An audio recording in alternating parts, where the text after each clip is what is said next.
Hello，大家好，我係註冊中醫師林麗霞。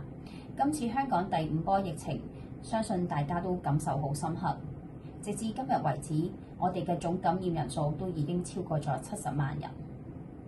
就算你自己冇中 Omicron，我相信身邊總有朋友或者屋企人係感染咗。今日想同大家分享嘅係，好多客人喺新冠測試轉咗陰性之後，出現咗一啲新冠長期症狀，我哋俗稱嘅新冠後遺症。如何去減輕呢啲長新冠嘅症狀？中醫有辦法。呢啲症狀如果得唔到適當嘅治療，會持續3個月或者6個月，甚至更長嘅時間。新冠長期症狀我哋簡稱係長新冠。長新冠包括有呼吸困難、乾咳、失眠、脫髮、腸道生態失衡等。我最近好多客人感染咗新冠病毒之後，呼吸困難，例如做完運動之後覺得自己唔夠氣。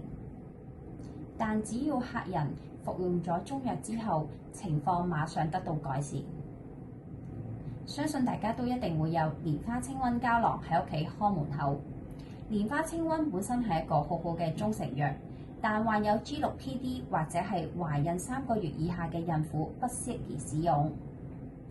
中醫講求對症治療，即係用合適嘅藥物去治療返對應嘅症狀。中醫亦都講求重病即止，意思係病情有好轉嘅時候，我哋要停止使用藥物。我有啲客人因為過度使用蓮花清瘟膠囊，就算轉咗陰性之後，脾胃變得虛弱，容易出現咗冇胃口、食慾不振，甚至係有胃痛嘅情況。今日想帶出個訊息俾大家，就係蓮花清瘟膠囊並不適用於所有感染咗新冠病毒之後嘅情況。而家好多中醫診所都會有線上診症、中藥到家嘅服務。